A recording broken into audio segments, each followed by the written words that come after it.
So friend, আজকে আমরা যে চ্যাপ্টারটা নিয়ে আলোচনা করছি, এই চ্যাপ্টারটা গভর্নমেন্ট এক্সামের জন্য খুবই একটা ইম্পর্টেন্ট চ্যাপ্টার। ডিফারেন্ট গভর্নমেন্ট এক্সামে আমরা দেখেছি এই ধরনের চ্যাপ্টার থেকে প্রচুর কোয়েশ্চেন আসে। এই চ্যাপ্টারটার নাম হচ্ছে অ্যাভারেজ।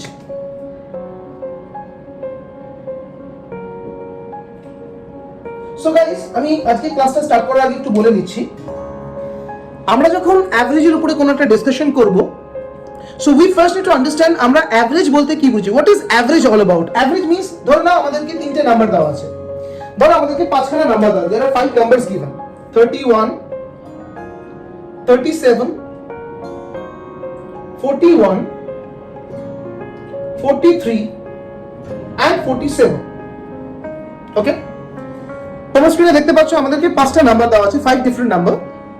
এবার আমাদেরকে জিজ্ঞাসা করা হচ্ছে what is the average of all these number, 31, 37, 41, 43, 47, what is the average of all this number? তো এটা আমরা করব কিভাবে? এটা করবার জন্য the best way to solve this particular question, আমাদেরকে সবার আগে এই নাম্বারগুলোকে অ্যাড করতে হবে, like 31 plus 37 plus 41 plus 43 plus 47 দিয়ে এটাকে আমাকে 5 দিয়ে ডিভাইড করতে হবে। তার মানে what is average? Summation of all the individual number divided by exact number of observations. তার মানে এখানে টোটাল অবজারভেশন কটা আছে? there are 1 2 3 4 5, so I'm going to divide it by 5, so we'll get the value which is 39.8. okay, so this is the first question of average, যে আমরা কোনো একটা সাবজেক্টে কোনো কিছু নাম্বার যদি দেওয়া থাকে, তাহলে আমরা তার অ্যাভারেজ ভ্যালু বার করতে গেলে আমাদের যেটা করতে হবে যে আমরা টোটাল যতগুলো নাম্বার আছে তার সামেশন করব, করবার পর we have to divide it by the number of observations, যাতে আমরা ওই পার্টিকুলার সাবজেক্টের অ্যাভারেজ পেয়ে যাই। ওকে, সেকেন্ড টাইপ অফ কোয়েশ্চেন আমরা যেটা করব, এটাকে বলা হয়, আচ্ছা অ্যাভারেজ কি, আমরা অ্যাভারেজে আরেকটি নাম আছে, টেকনিক্যালি আমরা স্ট্যাটিস্টিক্যাল ল্যাঙ্গুয়েজে অ্যাভারেজকে একটা নামে বলি, this is called mean. Mean আমরা সবাই শুনে থাকবো, this is called mean. Okay, তো বন্ধুরা তোমাদের একটু আগেই বলে দিচ্ছি, there are 3 different types of mean. 3 রকমের মিন হয়। একটা হচ্ছে number 1 AM arithmetic mean, HM harmonic mean, and number 3 GM geometric mean. কি বললাম? AM, HM and GM. ওকে, তো আমরা যে মিনটা এর আগে করলাম, this is normal arithmetic mean. Okay, এরপর আমরা একটা কোয়েশ্চেন করব, যে কোয়েশ্চেনটাকে আমরা বলতে পারি it is a question of harmonic mean. আচ্ছা ধরো কোয়েশ্চেনটা দেওয়া আছে, suppose you have given a question that distance between two station A and B is 778 kilometer. So Mr. X covered the journey from A to B at 84 kilometer per hour and returned back from B to A at the speed of 56 kilometer per hour. Question is, what is the average speed during the journey? Okay, তো কোশ্চেনটা একটু আমরা যদি একটু formulate করি, মানে তোমাদেরকে দেখাতে চাই, সো এটাকে এভাবে দেখাতে পারি। আই থিংক তোমরা স্ক্রিনে কোশ্চেনটা অলরেডি দেখতে পাচ্ছ, অলরেডি কোশ্চেনটা দেওয়া আছে। তো দুটো point A, point B. Okay, mister A কি করছে, সে একটা ডিসটেন্স কভার করছে from point A to point B, straight line. Okay, আচ্ছা ডিসটেন্সটা হচ্ছে 778 kilometre. Okay, this is the total distance from point A to B. আচ্ছা, যাওয়ার সময় যখন মিস্টার এ পয়েন্ট এ থেকে পয়েন্ট বি এর দিকে যাচ্ছিল, এই যাওয়ার সময় মিস্টার এর স্পিড বলা আছে, মিস্টার এর স্পিড তখন বলা আছে 84 কিলোমিটার পার আওয়ার, আর বি থেকে এতে ব্যাক করবার সময় সেক্ষেত্রে স্পিডটা বলা আছে 56 কিলোমিটার পার আওয়ার। রাইট, খুব ঠান্ডা মাথায় বুঝবে কোশ্চেনটাকে এবং বুঝে সলভ করবার চেষ্টা করবে। তো এ থেকে বিতে যাওয়ার সময় স্পিডটা বলা আছে 84 কিলোমিটার পার আওয়ার, বি থেকে এতে আসার সময় স্পিডটা বলা আছে 56 কিলোমিটার পার আওয়ার। আমাদেরকে জিজ্ঞেস করা হচ্ছে what is his average speed. তো ইউজুয়ালি আমরা অ্যাভারেজ স্পিড করতে গিয়ে, এই ধরনের কোয়েশ্চেন করতে গিয়ে অনেকে একটা ভুল করে ফেলে। তারা কি করে, তারা ইউজুয়ালি দুটো স্পিডকে অ্যাড করে, কি স্যার অ্যাভারেজ মানে তো আপনি বলেছেন multiple numbers, number of observation total summation of observation divide by number of observation, তাহলে সেই অর্থে এই দুটো অবজারভেশনের সামেশন হচ্ছে 84 প্লাস 56 ডিভাইডেড বাই 2। হ্যাঁ, সো ইউজুয়ালি ছেলেমেয়েরা এটাই ভুল করে ফেলে, তারা এই দুটোকে অ্যাড করে ডিভাইডেড বাই 2 করে দেয়, এবং it is not a right thing. কারণ এক্ষেত্রে তোমাদের ডিসটেন্সটা সেম। সবাই একটা কথা বুঝে নাও, ওরা কিন্তু একটা ইউনিফর্ম ডিসটেন্স কভার করছে, মানে একবার এ থেকে বিতে যাচ্ছে, আবার বি থেকে এতে যাচ্ছে, আসছে, ব্যাক করছে। তো প্রশ্ন হচ্ছে স্যার এই কোশ্চেনটা তাহলে আমরা কিভাবে সলভ করবো? আমি তোমাদেরকে একটা টেকনিক শেখাচ্ছি, তোমরা যদি এইভাবে করতে চাও তো এই কোশ্চেনটা তোমরা ইজিলি সলভ করতে পারবে, এবং this is going to be a very simple task. ভালো করে দেখে নাও কি করছি আমরা আদতে। দেখো আমরা যেটা করছি, আমরা করছি যাওয়ার স্পিড এবং আসার স্পিড আমি ওদের অ্যাভারেজ ডিভাইডেড বাই 2 না করে একটা ফর্মুলা ইউজ করছি। কি ফর্মুলা ইউজ করছি? দেখো একবার ধরে নাও এই পয়েন্ট এ থেকে পয়েন্ট বি এই ডিসটেন্সটা ধরে নাও 1, অ্যাজিউম করো এটা 1, রাইট? ওকে, এবার ওরা কি করেছিল, ওরা একবার পয়েন্ট এ থেকে পয়েন্ট বি তে গেছে and then they are going to return in the same direction. So এটা যদি 1 হয় তাহলে একবার গেলাম আবার ফিরে আসলাম, তাহলে আমি কভার করছি ডিসটেন্সটাকে দুবার, that means 2. So the formula is going to 2 divided by, so the distance will be 2 divided by 1 by x plus 1 by y. So আমরা কি দেখলাম যে যাওয়ার একটা স্পিড আর আসার একটা স্পিড। যাওয়ার speed that is x, speed to go, and what is y? Fare the speed, speed to come back.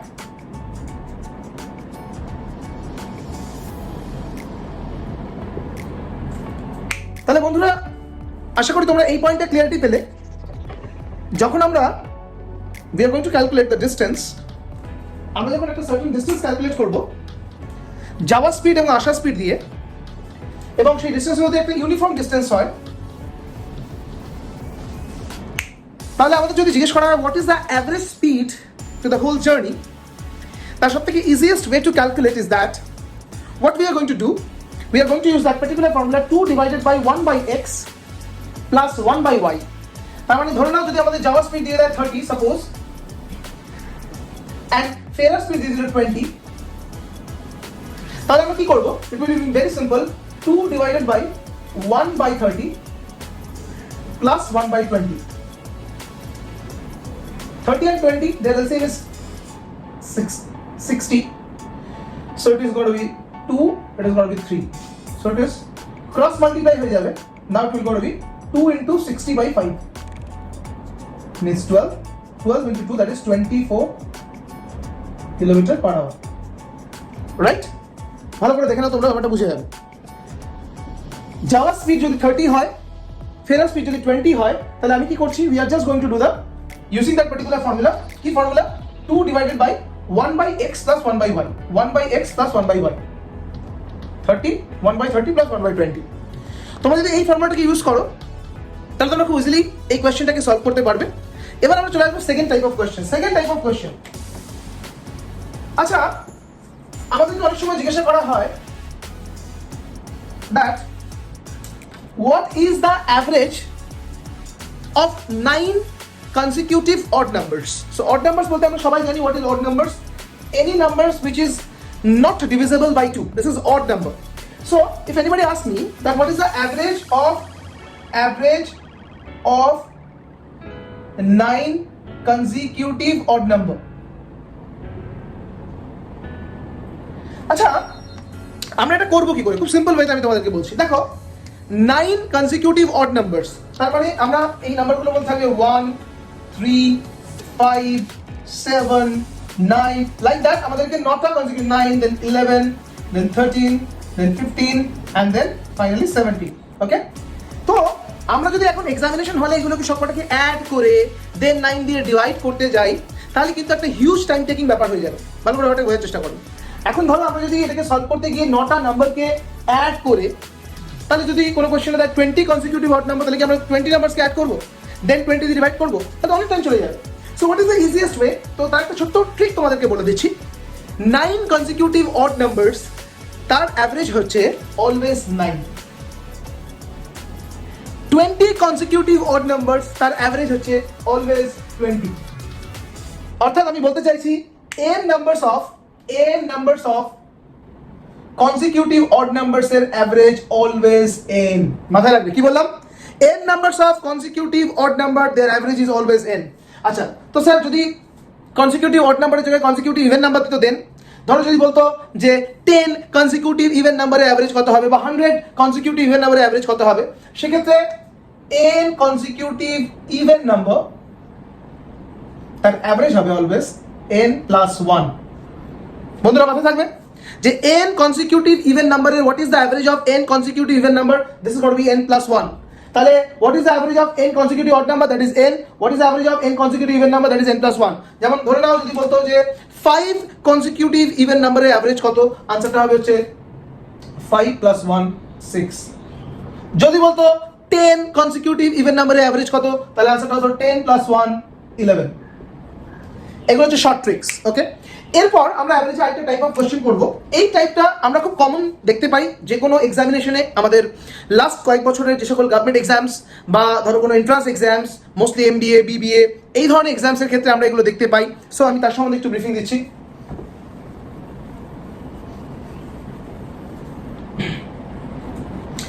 কোয়েশ্চেনটা তোমরা স্ক্রিনে দেখতে পাবে, কোয়েশ্চেন সম্বন্ধে একটু বলে নিচ্ছি। ধরে নাও, ধরো এরকম একটা বললো, there are 39 students in a classroom. After joining a teacher with the students, their average age has been increased by 3 years. 3 months, right? Question আমি একবার ব্রিফিং দিচ্ছি। কি বললাম? How many students are there? ধরে নাও হচ্ছে there are 39 students in the classroom. Okay? আচ্ছা, ওদের সাথে একটা টিচার জয়েন করছে, one more teacher. 39 plus 1 কত হচ্ছে 40. So total there are 39 plus 1 40 students in the classroom. ভালো করে বুঝবে। এবার আগে এই স্টুডেন্টদের অ্যাভারেজ এজ বলা ছিল 15 ইয়ার্স, রাইট? ওকে। এবার এই যে টিচারের এজ বলা নেই, এটাই question that what is the age of the teacher. আর বলা আছে আরেকটা ইনফরমেশন যে টিচার জয়েন করার পর ওই ক্লাসরুমের অ্যাভারেজ এজ 3 মান্থ করে ইনক্রিজ হয়েছিল। অর্থাৎ আগে যদি 15 ইয়ার্স থাকতো, তাহলে এখন হবে এটা 15 ইয়ার্স 3 মান্থস। ঠান্ডা মাথায় বুঝবে। তো ইউজুয়ালি স্টুডেন্টরা অনেকেই এই কোয়েশ্চেনগুলোকে অ্যাটেম্প করতে পারে, খুব একটা ডিফিকাল্ট যে কোয়েশ্চেনটা তা নয়, কিন্তু আমি তোমাদেরকে শেখাবো খুব quick, without touching pen and paper, without touching any calculator or anything else, আমরা কিভাবে এই ধরনের কোয়েশ্চেন করতে পারি তার একটা ইজিয়েস্ট ওয়ে আমি তোমাদেরকে দেখাবো। হ্যাঁ, তোমরা একটু দেখো ব্যাপারটা। তাহলে আমি কি বললাম আগে? আমি বললাম there are 39 students and one teacher has joined. Their previous the total number of members is 40 now. Previous average was 15. আগে যে 39 স্টুডেন্ট ছিল তাদের অ্যাভারেজ ছিল 15 ইয়ার্স। টিচারের এজ আমরা জানি না, যেটা প্রশ্ন করা হয়েছে, কিন্তু টিচার জয়েন করার পর ক্লাসরুমে অ্যাভারেজ বেড়ে গিয়ে হয়েছে 15 ইয়ার্স 3 মান্থস। তো অনেক সময় আমি বলছি ইউজুয়ালি অর্থোডক্স ওয়েতে যখন স্টুডেন্টরা করে, তারা কি করে যে স্যার 39 ইয়ার্স ইন্টু 15 করুন, তাহলে আপনি total age of the students বেরিয়ে যাবে। ভালো কথা, ধরে নাও এ। আর sir 40 years into 15 year 3 month, এটাকে মাল্টিপ্লাই করুন, তাহলে আপনি total age of teacher plus students এটা পেয়ে যাবেন, ধরে নাও বি, রাইট? এবার স্যার আপনি যেটা করুন, এই টিচারের এজটা বার করবার জন্য যেটা আপনি করুন, এই বি অর্থাৎ টোটাল টিচার প্লাস স্টুডেন্টস তাদের যে টোটাল এজ, সেটা থেকে শুধু স্টুডেন্টের এজটাকে মাল্টিপ্লাই করে দিন, সাবস্ট্রাক্ট করে দিন, বি মাইনাস এ, তাহলে আপনি পেয়ে যাবেন sir what is the age of the teacher. Usually স্টুডেন্টরা এই মেথডটাই ফলো করে থাকে, আমি দেখেছি মধ্যাংশের স্টুডেন্টরা এই মেথডটাই ফলো করে থাকে। কিন্তু তোমাদেরকে বলছি উইদাউট ক্যালকুলেটর যদি আমরা এটাকে মাল্টিপ্লাই করতে 39 ইন্টু 15, দেন আগেন 15 ইয়ার 3 মান্থকে মান্থে কনভার্ট করলাম, দেন মাল্টিপ্লাই করে আগেন ইয়ারে কনভার্ট করলাম, দেন কম্পেয়ার করলাম, তাতে হয়তো আনসারটা ঠিক বেরোবে, কিন্তু যে পরিমাণ টাইম আমরা এর পিছনে কনজিউম করবো, which is not going to be a healthy decisions. তাহলে স্যার এর সঠিক ইজিয়েস্ট ওয়েটা কি হবে? আমি তোমাদেরকে একটু দেখানোর চেষ্টা করছি যে এর ইজিয়েস্ট ওয়েটা কি হবে। সবার আগে তোমরা একটা কথা মাথায় রাখো যে স্যার, আমার প্রশ্নটা আগে শোনো, নিজেকে প্রশ্ন করবে যে নতুন যে জয়েন করলো, নতুন, সে জয়েন করবার জন্য বা সে জয়েন করবার পর এই গোটা ক্লাসরুমের অ্যাভারেজ এজ কি পরিমাণ ইনক্রিজ হয়েছে? ইনক্রিজ হয়েছে অ্যাকচুয়ালি 3 মান্থস। এই যে ক্লিয়ারলি লেখা আছে 3 মান্থস, রাইট? আচ্ছা, অ্যাভারেজে যদি এজ 3 মান্থস বাড়ে, তাহলে গোটা ক্লাসরুমের প্রত্যেকটা মেম্বারের 3 মান্থ করে বেড়েছে, অর্থাৎ there are 40 মেম্বার্স। আমি যদি টোটাল কতটা এজ ইনক্রিজ হয়েছে তাহলে কিভাবে বার করবো?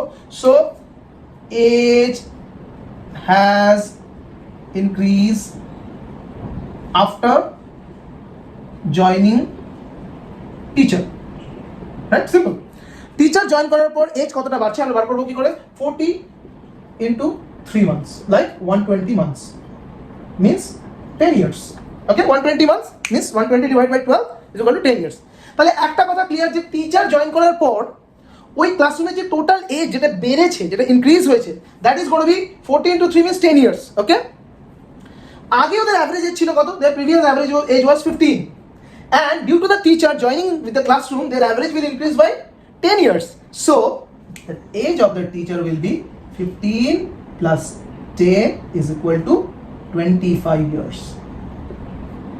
Try to understand. তাহলে আমি কি বললাম, আগে এজ ছিল 15, teacher after teacher has joined that will increases by 10 years.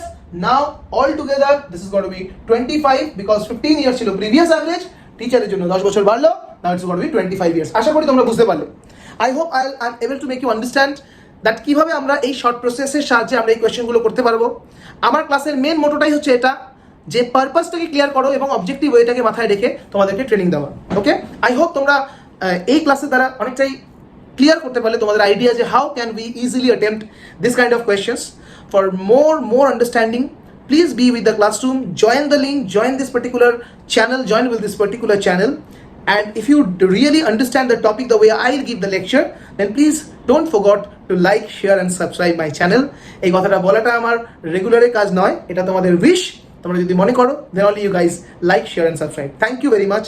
আজকের জন্য এই ক্লাসটা এখানে আমি এন্ড করছি। Thank you very much.